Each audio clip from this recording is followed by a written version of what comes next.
वंदना भैया जी, सभी को सादर जय जिनेन्द्र। पंडित जी साहब अभी तक जुड़े नहीं है। मैं भैया जी से निवेदन करूंगी कि आज की कक्षा का शुभारंभ करें। वंदना भैया जी और जय जैन सभी को। भैया जी को वंदना, सभी को जय जिनेन्द्र।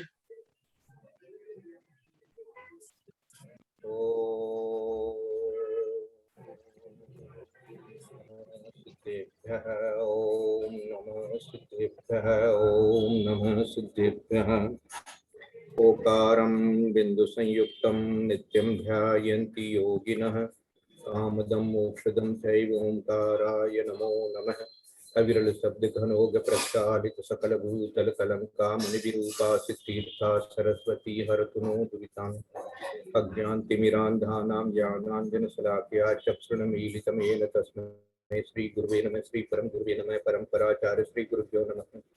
सकल कलुषमंत्रम श्रेषां परिवर्तकम धर्म संबंधम भवे जीवने प्रतिबोधकारकम पुण्य प्रकाशम पापनाशनम इदं शास्त्रम श्री स्वयंभू स्तोत्र नामधेयम् गोमटसार नामधेयम्। अस्य मूल ग्रंथ कर्ता श्री सर्वज्ञ देवा, सदुत्तर ग्रंथ कर्ता श्री गणधर देवा, पति गणधर देवा, तेषां बुद्धिनुसार माता आचार्य सुमंत भद्रशाली आचार्य नेमि चंद्र देवी विष्णु मंगलम भगवान मंगलम गोपनो मंगलम पुंडार्थ जैन धर्मोस्तम मंगलम सर्व मंगल मांगल्यम सर्व कल्याण कारकम प्रधानम सर्वधर्माणां जैनम जयतु शासनम सर्वे श्रोतारे सावधान तया संवन्तु। पौर्वाणिक स्वाध्याय प्रतिष्ठायां पूर्वाचार्यानुक्रमेण सकल कर्म शार्दम वा पूजा वंदना समर्पण श्री श्रुत भक्ति कायोत्सर्गम करोमि।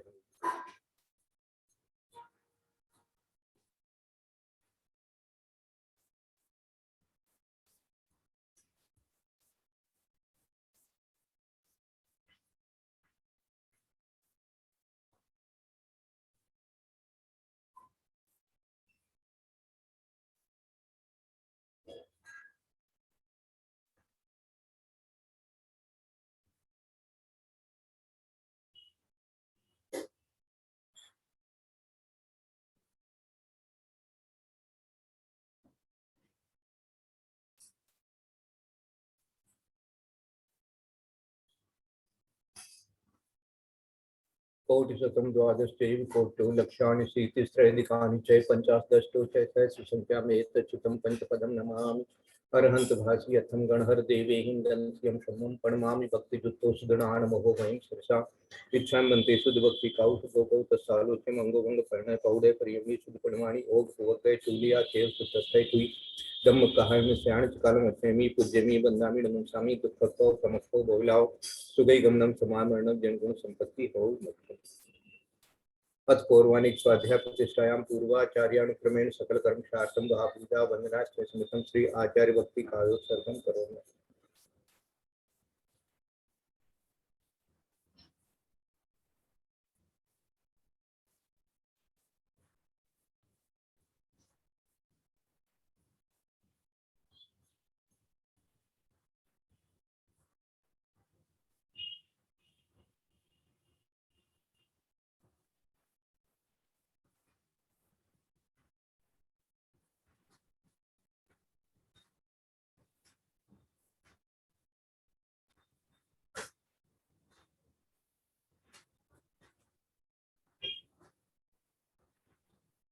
श्रुत जलधि पार के परमति भावना पटुमति के सूर चरित तपोन जिज्जो नमो गुरुभ्यो गुण गुरुभ्यो 36 गुण संवत्के पंचवी आचार करण संदर्शी शिष्यानुगे पुष्लेतम मारे सदा वंदे गुरु भक्ति चन्मेन ये तरंति संसार सारम घोरम त्रिणति अर्थतमम ब्रह्मण मरणम न साविंति ये नित्यम रतमन ओम निर्ता ध्यानाग्निहोत्रा कुलः षट्कर्मा विरतास्तपो धंधना साधु प्रिया साधु शील प्रावरणा गुण प्रेरणा चंद्रार्थ तेजोदिका मोक्षद्वार कपाट पाटन बटा प्रेरण सुमन साधु है गुरु वै पांतो नित्यम ज्ञान दर्शन आयता चारित्राण गंभीरा मोक्ष मार्गोपदेश इच्छां बंते आर्य भक्ति काउश गोकौ तत्सालोक्यम सम्मणान सम्मदर्शन सम्मचर्च जुताण पंचविहाचारणम आरणम आराधि सुदृढ़ाण उपदेशाण वैध्याण तीरण गुण पालन र्याण सबसाण श्रेयाण सकालम अत्यमी पूज्यमी वंदामि नमस्कामि दुख कौ कमक्ष गोलाओ सुगई गमनम सुमा मरणम दुर्गम संपत्ति को।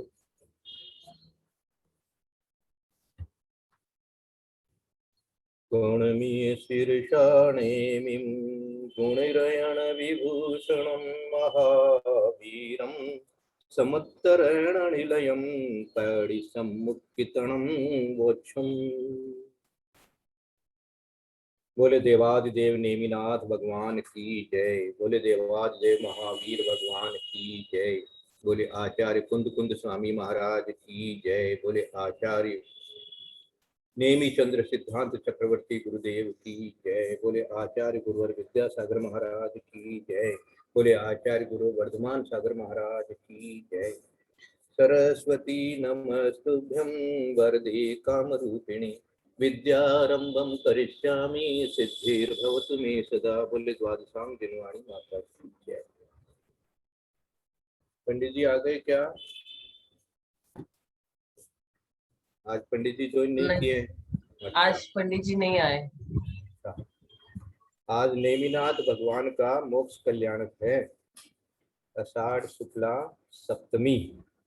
और नेमिनाथ भगवान कहाँ से मोक्ष गए हैं? तो उर्जयंत पर्वत, जिसको गिरनार पर्वत अपन कहते हैं बोलचाल की भाषा में या प्रचलित भाषा में, वैसे इसका जो पौराणिक नाम है वो है उर्जयंत।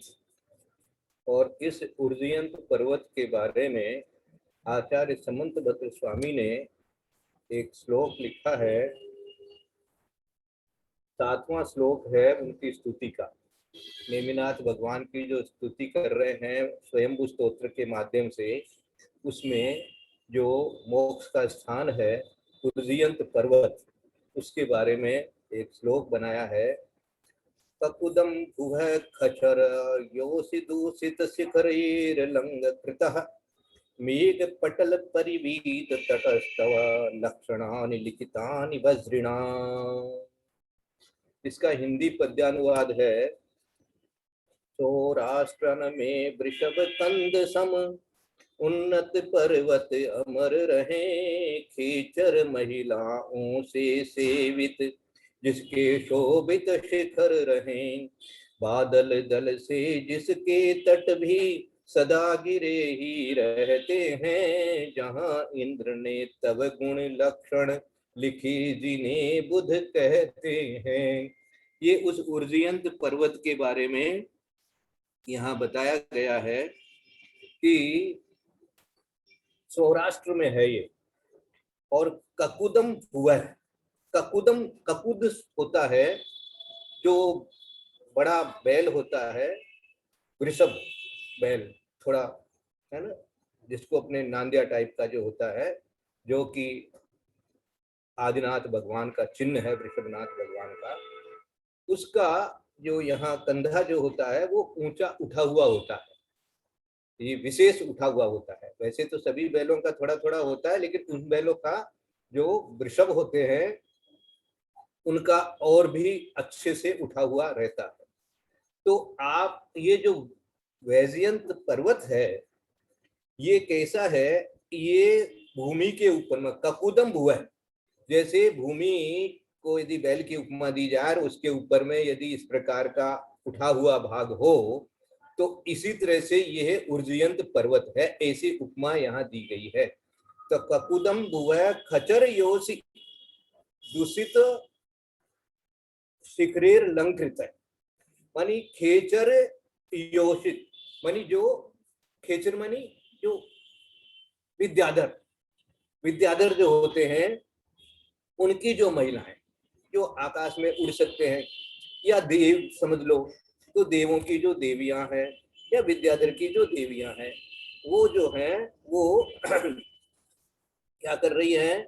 वो उनसे ये सेवित है, उन देवियों से ये सेवित है। खेचर मानी जो आकाश के मानी आकाश में जो आकाश में विचरण करते हैं, ऐसे जो विद्याधर है विमान से चलते हैं, उनकी जो देवियां हैं, है ना, उनकी जो देवियां हैं उनके द्वारा ये पूजित है। ऐसा खचर योषि दूषित शिखरेर अलंकृत, मानी ऐसा जो अलंकृत है, अलंकृत है, मानी वो जो शिखर है वो उसकी पूजा से शोभा को प्राप्त हुआ है। ऐसा ये उर्जयंत पर्वत के बारे में उल्लेख आया है। एक तो इसकी क्या उपमा दी गई है, जो बैल के ऊपर में जो विशेष जो कंधा उठा हुआ रहता है उसको ककुदम कहते हैं, वो ककुदम की उपमा दी गई है। और दूसरा दिया गया है कि विद्याधरों की देवियां जो है वो देवियां माने उनकी देवियां नहीं, उनकी पत्नियां ऐसे विद्याधरियां जो है वो उनको पूजती हैं, उस पर्वत की पूजा करती है। इस प्रकार का उससे द्वारा ये पूजित है और अलंकृत हो गया है, ये शोभा को प्राप्त हो रहा है। मेघ पटल परिवीत तटस्तव लक्षणानि लिखितानि वज्रिणा, वज्रिणा लिखितानि तव लक्षणानि वहती। जो इंद्र के द्वारा लिखे हुए आपके चिन्हों को धारण करता है, इसलिए तीर्थ स्थान है, ये इसकी विशेषता है। ऐसा उल्लेख यहाँ आया है, इसको याद करो कि वहां पर इंद्र ने जहां पर उनका मोक्ष हुआ है आज के दिन, उस मोक्ष कल्याण को मना करके शरीर तो पूरा कपूर की तरह से उड़ जाता है, और जो नख इत्यादि रहते हैं उनका अग्नि कुमार देव अपने मुकुटों की से अग्नि पैदा करके और उसका संस्कार करते हैं। ये मोक्ष कल्याण के समय होता है। तो ऐसा जो मोक्ष कल्याण हुआ वहां पर इंद्र ने उनके चरण अंकित कर दिए। ये बात यहाँ आचार्य समंत भद्र स्वामी ने आज के 1800 वर्ष पहले लिख करके अपने को दी है। तो यह अपने को विचार करना है कि वो गिरनार पर्वत कितना पवित्र है और किस तरह से इंद्र ने वहां पर जो है भगवान के चरण एक तरह से अंकित किए हैं। तो तब लक्षणानि वहितानि, जो इंद्र के द्वारा लिखे हुए हैं वहां पर क्या आपके चिन्हों को धारण करता है हे नेमिनाथ भगवान, इसलिए वो विशेष तीर्थ स्थान हो जाता है। समेत शिखर जी तो अपने आप में तीर्थ स्थान है ही है। नेमिनाथ भगवान का ये जो उर्जयंत पर्वत है ये भी अपने आप में बहुत बड़ा तीर्थ स्थान इस तरह से होता है ही। और क्या दिया है, मेघ पटल परिवीत तटस्तव, मानी उसके जो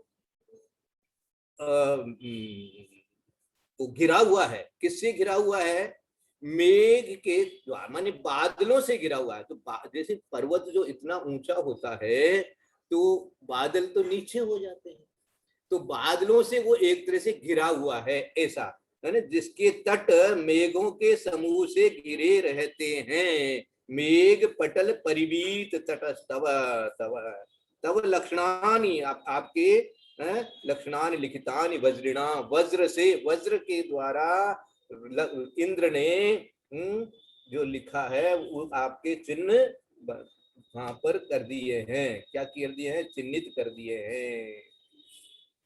ऐसा यह गिरनार पर्वत है। अब हिंदी वापस पढ़ो। सौराष्ट्र में वृषभ कंद सम उन्नत पर्वत अमर रहे, खेचर महिलाओं से सेवित जिसके शोभित शिखर रहे, बादल दल से जिसके तट भी सदा घिरे ही रहते हैं, जहां इंद्र ने तव गुण लक्षण लिखे जिन्हें बुध कहते हैं। बुध मानी जो ज्ञानी हैं, जो आचार्य महाराज हैं, वो कह के गए हैं कि वहां पर इंद्र ने आपके चिन्ह अंकित किए हैं, ऐसा यहाँ पर समझाया गया है। और इसके अगले श्लोक के अंदर में दिया गया है, वह तीर्थ ऋषिभिश्च सततम गम्य तेजच प्रीति वित हृदय परितो वृषमूर्जयंत इति विश्रुतो चल है। तव गुण लक्षण धारण करता अतः तीर्थ वह महाबना, ऊर्जयंत फिर ख्यात हुआ है पुराण कहते महामना। सुचिर काल से आज अभी भी जिसका वंदन करते हैं, ऋषिगण भी अति प्रसन्न होते सफल स्वजीवन करते हैं। यह उर्जयंत पर्वत के बारे में जो अंतिम श्लोक है, इसमें भगवान की स्तुति में उसका वाचन अपन ने अभी किया। ये कह रहा है, हाँ,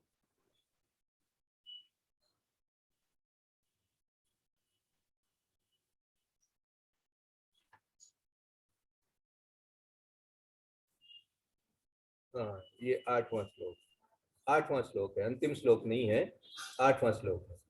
ये कह रहा है,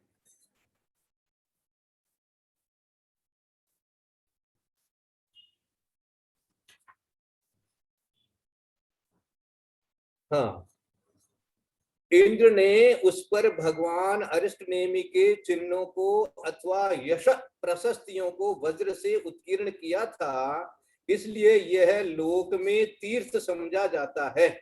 और बड़े बड़े ऋषि सदा से उस पर्वत की सेवा करते आ रहे हैं और आज भी प्रीति से विस्तृत चित्त होकर आत्म कल्याण के इच्छुक लोग सब ओर से आकर उस पर्वत की सेवा करते हैं।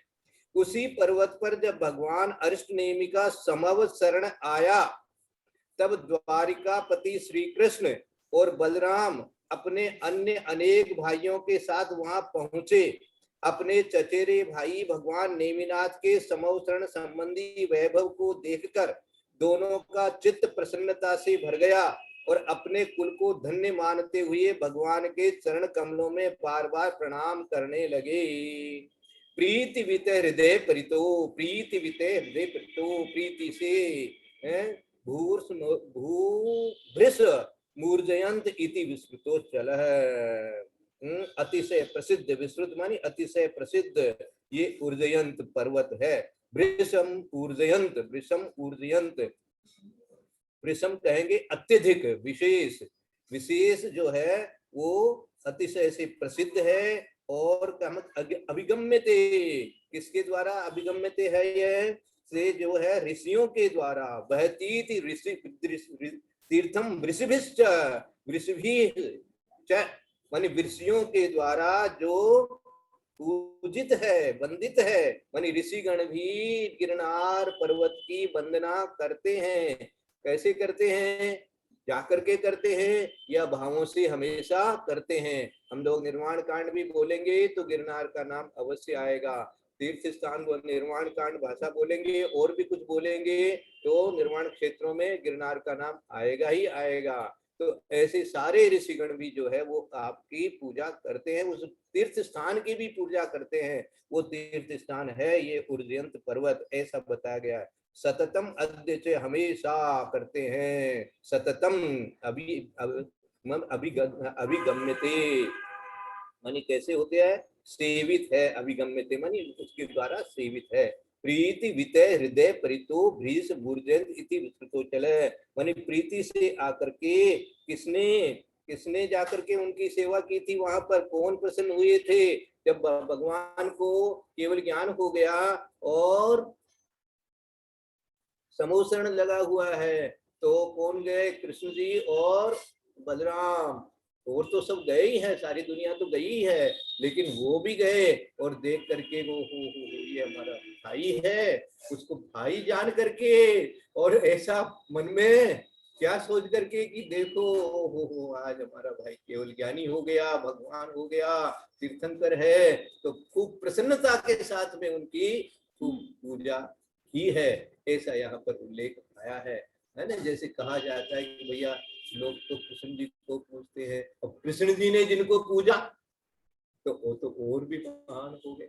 इस प्रकार से अपने को विचार करना है। तो ऐसा जहाँ कृष्ण जी और बलराम जो हैं वो भी जाकर के नेमिनाथ भगवान की उस ऊर्जयंत पर्वत के ऊपर में जो है पूजा किए हैं प्रसन्नता के साथ में, प्रीति के साथ में। प्रीति वितय हृदय परितो विषमूर्जयंत इति विस्तृतो चल है। परितो, परितः शब्द का होता है चारों ओर से जो अत्यधिक सुंदर पर्वत है। इस प्रकार से आज अपन ने थोड़ा सा नेमिनाथ भगवान के मोक्ष कल्याण के अवसर पर तो अर्घ जिनको चढ़ाना है तो अर्घ वगैरह तो सब लोगों ने मंदिर में पूजा की होगी, घर घर में पूजा करी ली है। तो इसलिए हम भावना भाते हैं कि सबने नेमिनाथ भगवान की पूजा की है। कुसुम जी ने तो अपना भेजा भी है कि सब लड्डू वगैरह चढ़ाया है। तो इस प्रकार से आज अपन ने नेमिनाथ भगवान की स्तुति की और उनके जो मोक्ष कल्याणक स्थान है ऊर्जयंत पर्वत, उसके बारे में जो समन्वय आचार्य ने कहा है वो भी अपन ने थोड़ा सा स्वाध्याय किया। अब अपन अपना थोड़ा कोमटसार कर्मकांड का स्वाध्याय कर ले में थोड़ा 10-20 मिनट अपने पास में है। ठीक है ना। जो गाथा अपना चल रही है 27वीं गाथा, थोड़ी बहुत ले लेते हैं, ज्यादा तो उसका वर्णन आज हो नहीं पाएगा, क्योंकि इसमें थोड़ा सा विस्तार है कि किस तरह से ये भेद बनते हैं, कैसे कैसे इनका होता है। तो ये वैसे अष्टानिका के बाद से भी शुरू कर सकते हैं। अभी आज वैसे अपना जो 26वां श्लोक जो अपन ने पढ़ा है उसके ऊपर में सब लोगों ने चिंतन कर लिया होगा, सबके समझ में आ गया होगा, और जो नाम इत्यादि है वो याद किए होंगे। नाम कर्म के जो 42 नाम हैं, है ना, ऐसे तो 93 हो जाएंगे, और 93 के बाद और 10 उसमें जोड़ेंगे तो 103 हो जाएंगे। लेकिन 42 जो है याद रख लेने से बाकी के भेद अपने आप याद हो जाते हैं। तो जिन्होंने याद किया है वो सुनाना चाहे तो सुना सकते हैं मंगलाचरण करके। जिन्होंने याद कर लिए हो ये 42 नाम, जिनको याद अभी नहीं हुए हैं वो याद करें, क्योंकि इसको याद किए बिना, हाँ ऐसा समझो कि आगे जो अपन पढ़ेंगे बंद विच्छुत्ति इत्यादि पढ़ेंगे वो सबको याद नहीं आएगी। तो किसी ने याद किया है तो बोलो।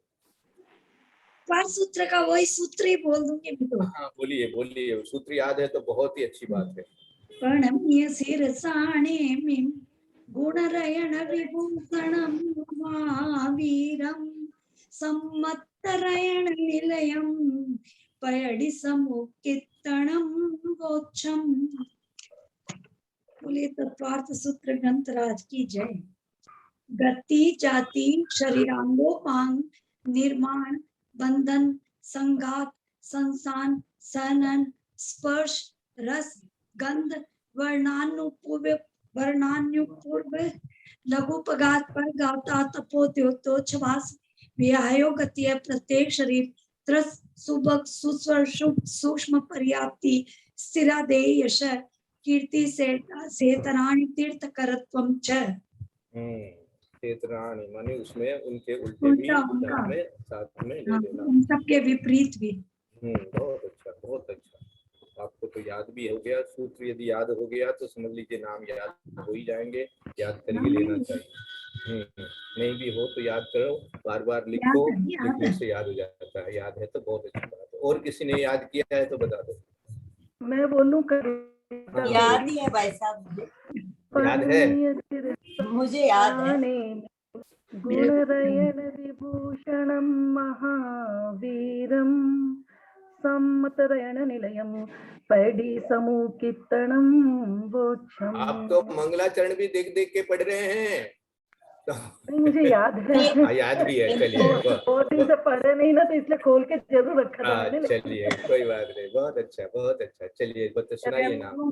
पंडित जी मैं बोलूं। इनको बोल लेने दीजिए पहले। गति जाति शरीरांगोपांग निर्माण बंधन संघात सहनन स्पर्श रस गंध रूप वर्णानुपर्घात घात उच्छ्वास अटक।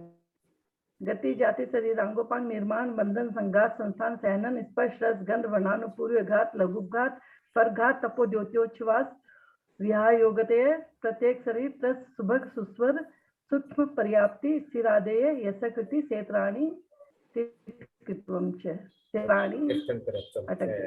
मैं बोलूं पंडित जी? हाँ बोलिए बोलिए। बोले गति जाति गति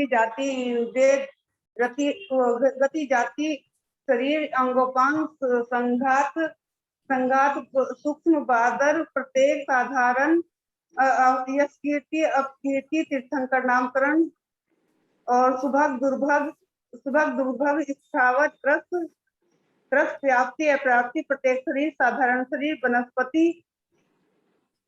वनस्पति कहाँ से आ गई? नहीं,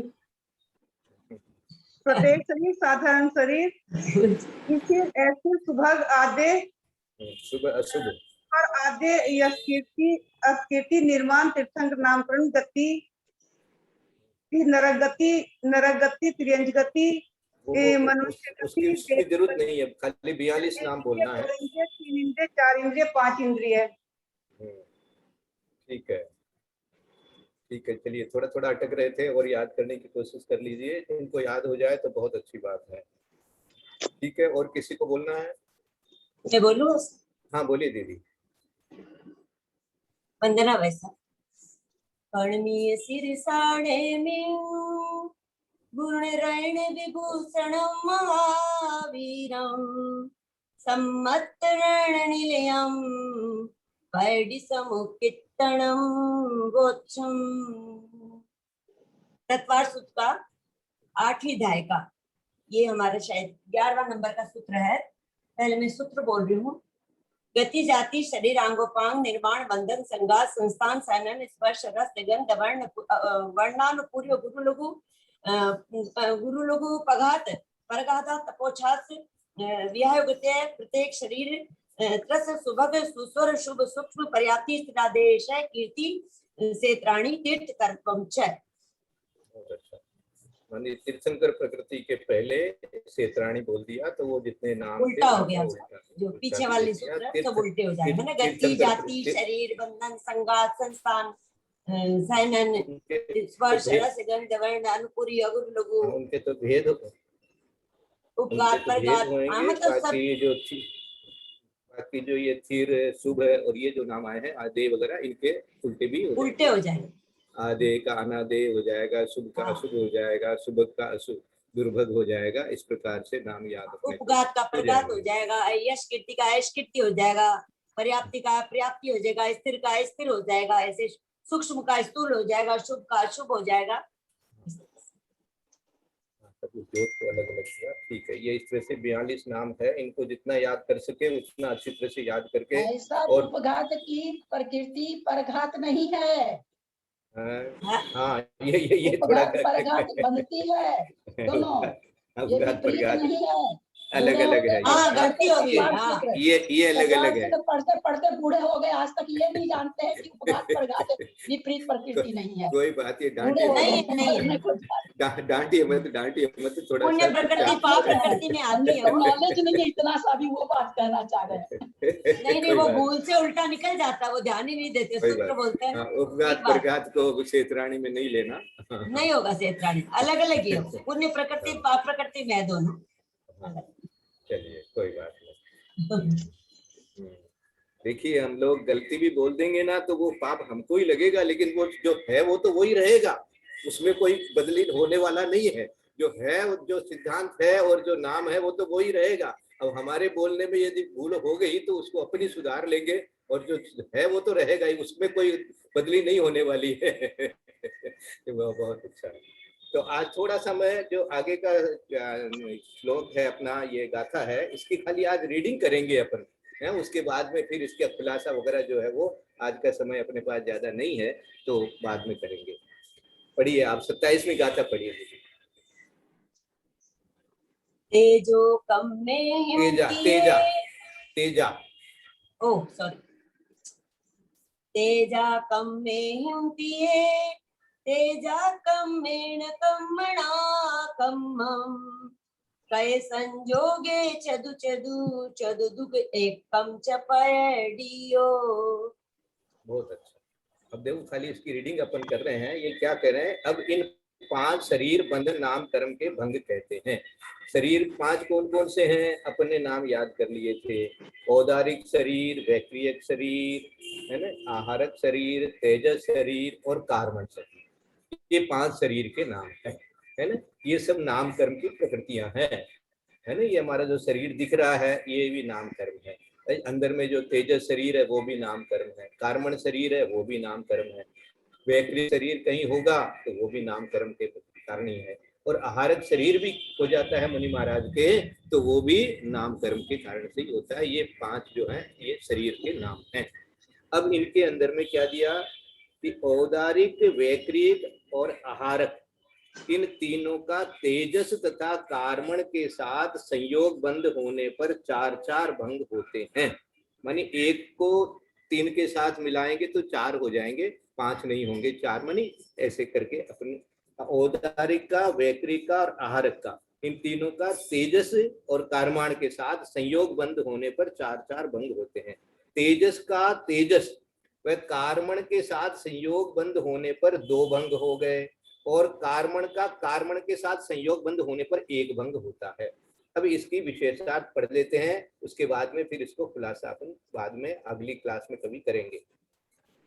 औदारिक शरीर बंधन यानी औदारिक में औदारिक शरीर का बंधन हो गया।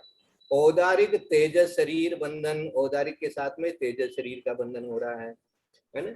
औदारिक कार्मण बंधन, कार्मण बंधन भी जो कार्मण शरीर औदारिक के साथ में एक साथ रह रहा है। औदारिक तेजस कार्मण शरीर बंधन, यानी ये बंधन का अर्थ क्या होता है कि एक शरीर दूसरे शरीर से मिला हुआ है, इसलिए इसको बंधन अपन शब्द प्रयोग कर रहे हैं यहाँ पर।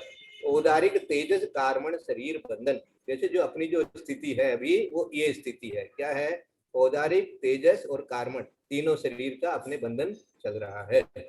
औदारिक की अपेक्षा ये चार भंग हो गए हैं। ये औदारिक का माने औदारिक के साथ में भी बंधन है, औदारिक का तेजस भी बंधन है, औदारिक का कार्मण भी बंधन है और औदारिक तेजस, ये तीनों एक साथ भी बंधन है। इस प्रकार से ये बंधन के चार भेद यहाँ पर बताए गए हैं।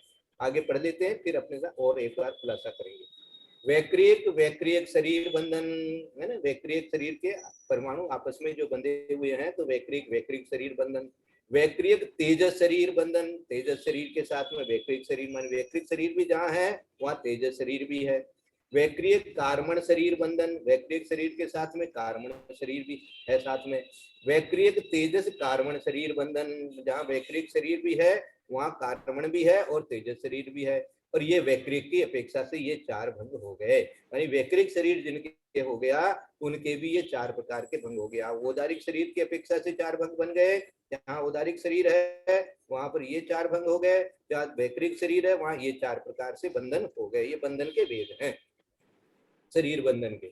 आहारक शरीर बंधन, अब आहारक होगा तो आहार के भी जो परमाणु आपस के अंदर में बंधे हुए हैं तो आहारक शरीर बंधन, आहारक तेजस शरीर बंधन, आहारक कार्मण शरीर बंधन और आहारक तेजस कार्मण शरीर बंधन। इस प्रकार आहारक की अपेक्षा भी चार भंग हो गए। कितने हो गए, 12 हो गए ना, चार चार करके। अब आहारक शरीर भी जहाँ रहेगा वहाँ कार्मण शरीर भी साथ में रहेगा। बिना कार्मण शरीर और बिना तेजस शरीर के तो आहारक शरीर कहीं जा नहीं सकता, रह भी नहीं सकता। उसके साथ में तेजस शरीर के परमाणु और कार्मण शरीर के परमाणु भी साथ में नहीं है, बस बंधन उनका चलेगा। तो आहारक ये हो गया तेजस शरीर बंधन, तेजस कार्मण शरीर बंधन, आहारक की अपेक्षा चार भंग हो गए, आहारक के हो गए। तेजस शरीर बंधन, तेजस कार्मण शरीर बंधन, ये दो भंग तेजस शरीर की अपेक्षा से है और कार्मण के संयोग से शरीर बंधन का एक भंग है। इस प्रकार सर्व 15 भंग शरीर बंधन नाम कर्म के होते हैं। ये भंग शरीर बंधन नाम कर्म के संयोग बंध की अपेक्षा से कहे हैं। अब देखो नीचे दिया हुआ है, औदारिक, वैक्रियक, आहारक, तेजस, कार्मण बंध में औदारिक आदि शरीर बंध के 5 भेद गर्भित हो जाते हैं। जैसे औदारिक से औदारिक का संयोग बंध कहा, वे दोनों सदृश हैं, अतः जो शरीर बंधन प्रकृति के भेदों में औदारिक शरीर बंधन कहा है उसमें गर्भित हुआ। इसी प्रकार अन्य चारों का भी समावेश जानना, अतएव 15 में से 5 कम करने से 10 शेष रहे। नाम कर्म की 93 प्रकृतियों में ये 10 प्रकृति मिलाने पर नाम कर्म की 103 प्रकृति होती है। ये जो 10 अपने और जोड़ी 15 की जगह पर 10 कर दिया इन्होंने, क्योंकि औदारिक, वैक्रिक, आहारक, तेजस, कार्मण बंध में औदारिक आदि शरीर बंध के 5 भेद गर्भित हो जाते हैं। मानी जो 5 शरीर के भेद हैं वो इसी में गर्भित करके इन्होंने 15 की जगह 10 एक बार माना है। तो 10 जो किया तो ये ऐसे तो 5 ही भेद हैं और ऐसे ये 15 हो गए, तो 10 एक्स्ट्रा जो हो गए तो 93 की जगह पर कितने हो गए, 103 हो जाएंगे। ये 93 की पहले जो गाथा में आया था कि नाम कर्म की 93 प्रकृतियां भी हैं और या 103 भी हैं, तो इस तरह से यहाँ पर ये बताया गया है। आज ये सूत्र पढ़ते हैं, उसके बाद में फिर इसको खुलासा करने के लिए आगे की क्लास अपन लेंगे। इसको आज पूरा नहीं कर पाएंगे, है ना, क्योंकि थोड़ा सा विस्तार अच्छी तरह से इसका कैलकुलेशन सबको समझाना जरूरी है। तो ये ताड़पत्र पर जो मूल गाथा में लिखा हुआ है मूल में, उसको पढ़ लेते हैं। शरीरम संगादनामम पंचविहम, ओरालिय, वेगुब्य, आहार, तेज, कम्मय, शरीर संगादनामम तेदि, शरीर संठान नाम कम्मम, छव्विहम समचौर संठान नामम नगोद परिमंडल सादीय कुज वामन हुंड शरीर संठानम छेदी शरीर अंगोवंग नामम तिविहम ओरालिय वेगुव्य आहार शरीर अंगोवंग नामम छेदी। शरीर, उसका अर्थ देखो। शरीर संघात नामकर्म 5 प्रकार का है। औदारिक शरीर संघात नामकर्म, वैक्रिक शरीर संघात नामकर्म, आहारक शरीर संघात नामकर्म, तेजस शरीर संघात नामकर्म और कार्मण शरीर संघात नामकर्म। शरीर संस्थान नामकर्म 6 प्रकार का है। सम चतुर संस्थान नामकर्म, निग्रोध परिमंडल संस्थान नामकर्म, उपजक संस्थान नामकर्म, स्वाति संस्थान नामकर्म, वामन संस्थान नामकर्म और हुंडक संस्थान नामकर्म। शरीर अंगोपांग नामकर्म 3 प्रकार का है। औदारिक शरीर अंगोपांग नामकर्म, वैक्रिक शरीर अंगोपांग नामकर्म और आहारक शरीर अंगोपांग नामकर्म। अब ये इनके इसमें बता दिया है इन्होंने क्या क्या और बता दिया। एक तो संघात और बता दिया और उसके बाद में संस्थान बता दिया और उसके बाद में अंगोपांग बता दिया। ये चीजें और इन्होंने बता दी इसके अंदर में। तो ये जो है गाथा में नहीं है, इसलिए यहाँ पर जो है ये जो मूल गोमटसार कर्मकांड का ताड़पत्र में जो लिखा हुआ गद्य है ना, ये कुछ पद्य होता है कुछ गद्य होता है। तो ये जो गद्य है उसमें से ये चीज अपने को मिली है। इसका आज अपन पाठ करें, अपने को स्वाध्याय इसी का करने से बहुत अपना पुण्य बंद होएगा। और बाकी का जो इसी गाथा को अपन और अच्छी तरह से खुलासा जो है पूरा एक क्लास इसके लिए चाहिए, क्योंकि कैसे कैसे ये भेद बने, कैसे कैसे औदारिक का औदारिक, औदारिक का कार्मण, औदारिक का तेजस में और आहार का और इनका सबका कैसे कैसे बंधन का समझना है, ये अपने को अलग से और समझाया जाएगा और समझेंगे। आज इसकी गाथा को जिसको पढ़ना है वो पढ़ लेगा। मैं पढ़ लूं ना? मैं पढ़ूं ताड़पत्री है। हाँ पढ़िए पढ़िए। शरीरम संघात नामम पंचव्यम ओरालिय वैकुव्य आहार तेज कम्मय्य शरीर संघात नामम चेदी शरीर संठान नाम कम्मम छव्विहम समचौर संठान नामम नगोद परिमंडल सादीय कुछ वामन हुंड शरीर संठानम चेदी शरीर अंगोवंग नामम तिविहम ओरालिय वैकुव्य आहार शरीर अंगोवंग नामम चेदी। बहुत अच्छा। हाँ और कौन पढ़ रहे हैं? हाँ वो पढ़िए। शरीरम संगाद नामम पंचविहम ओराली बेगुव्ये आहार तेज कम्मई शरीर संघात नामम चेदी शरीर संठान नाम कमम छविहम समचौ संठान नामम नगोद परिमंडल सादीय कुब्ज बामन हुंड शरीर संठानम चेदी शरीर अंगोवंग नामम तिविहम ओराल्य बेगुव्य आहार शरीर अंगोवंग नामम चेदी। हाँ कुसुम दीदी आप भी पढ़िए। हाँ, और इसका अर्थ भी साथ साथ में करिए। हाँ, देखें आप, हाँ आप कर सकेंगे। नहीं होगा तो हाँ कहीं अटकेंगे तो मैं बता दूंगा। शरीरम संघात नामम पंचवीय है। यहाँ भी शरीर के जो संघात है जो होता है, क्या होता है शरीर संघात नामकरण जो है, शरीरम संघात नामम शरीर संघात नामकरण पंचवियम 5 प्रकार का, ओरालियम वेगुवियम आहार तेज कम्मय्य शरीर संघात नामम चेदी। माना ये शरीर संघात नामकरण पंचवीय 5 प्रकार का बताया है। वो औदारिक ओरालियम औदारिक शरीर संघात नामकरण, वेगुव्यम वेक्रिय संघात नामकरण, आहारक शरीर संघात नामकरण, तेज यानी तेजस शरीर संघात नामकरण और कम्म यानी कार्माण शरीर संघात नामकरण। इस प्रकार से शरीर संघात नामकरण के 5 भेद उन्होंने बताए हैं।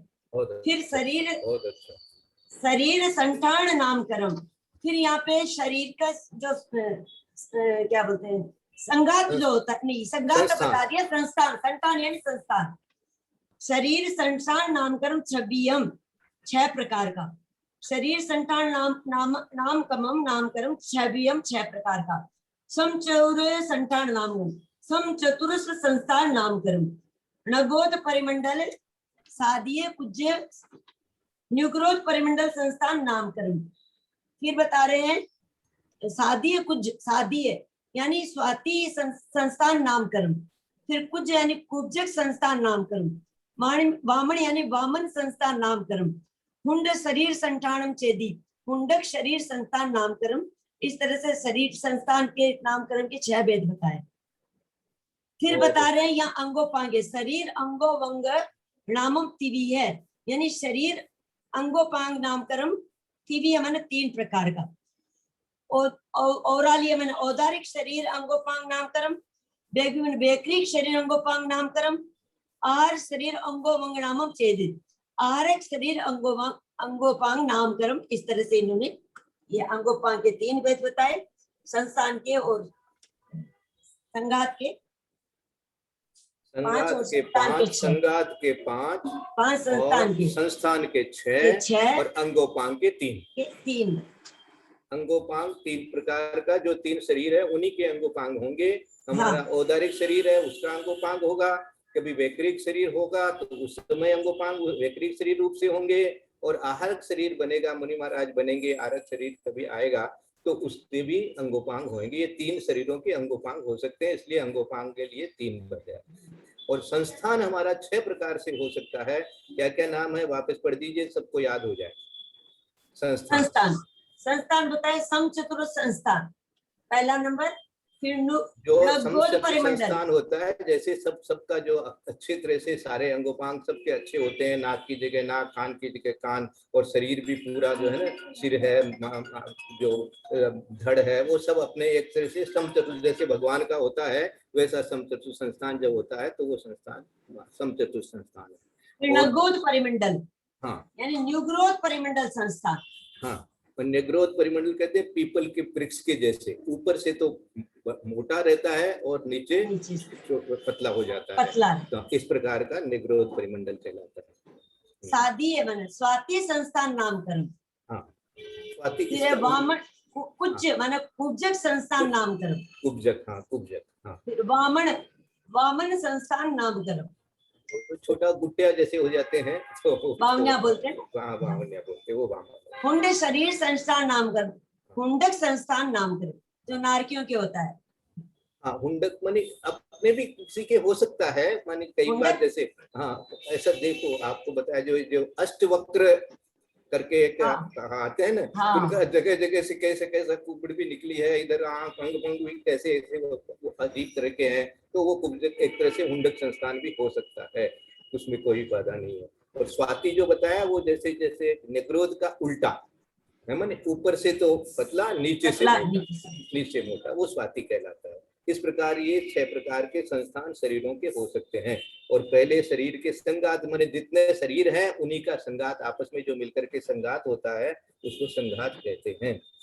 भाई साहब वृंदगान, हाँ जी, हम लोग को बीच का 4 संस्थान नहीं है, समचतुरस और हुंडक में हम लोगों के समचतुरस संस्थान भी नहीं है। समचतुरस नहीं है, इसी के इसलिए नहीं है, इसलिए नहीं है।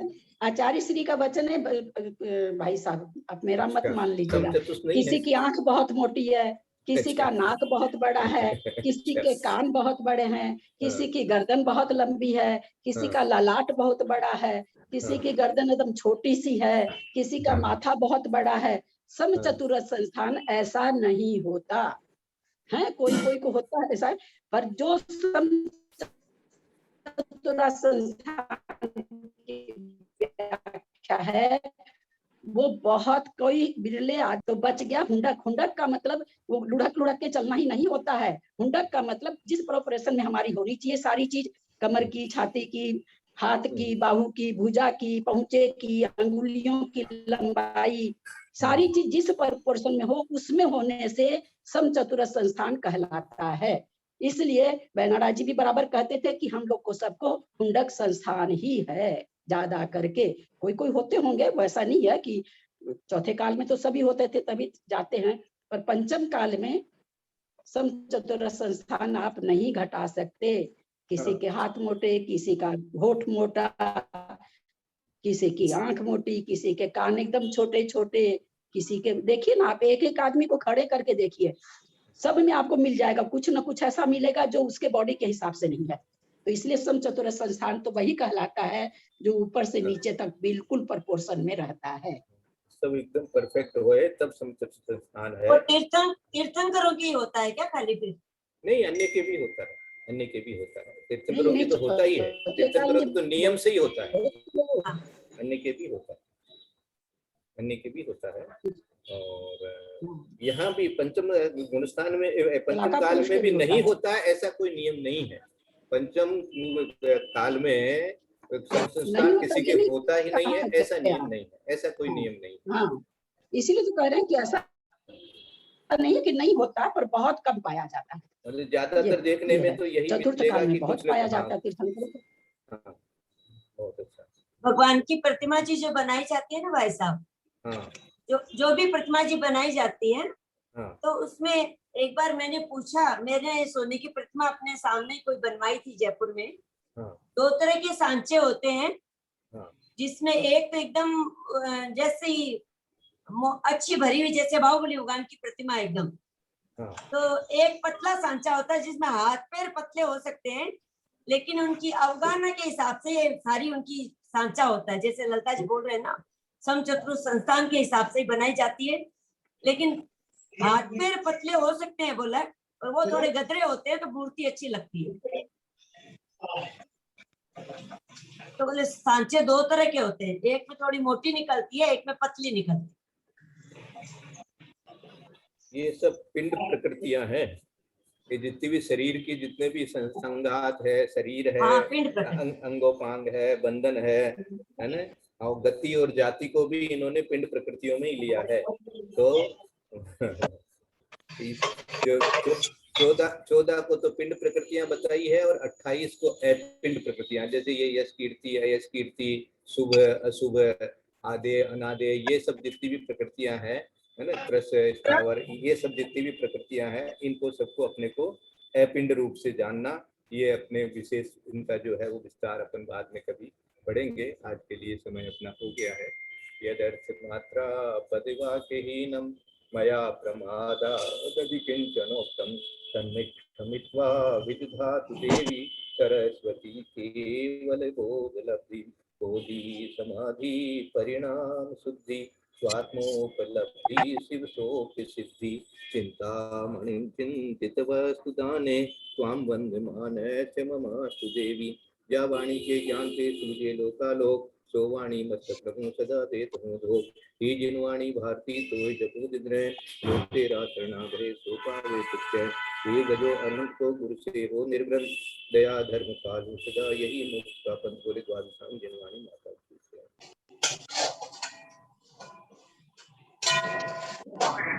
वंदना भाई साहब, वंदना वंदना भाई साहब, सभी बड़ों से सादर डॉ सभी से वंदना भैया, सबको सादर जय जिनेन्द्र। वंदना भाई साहब, प्रणाम भाई साहब, सबको जय जिनेन्द्र, ललिता जी, सबको जय जिनेन्द्र। प्रणाम सभी से जय जिनेन्द्र।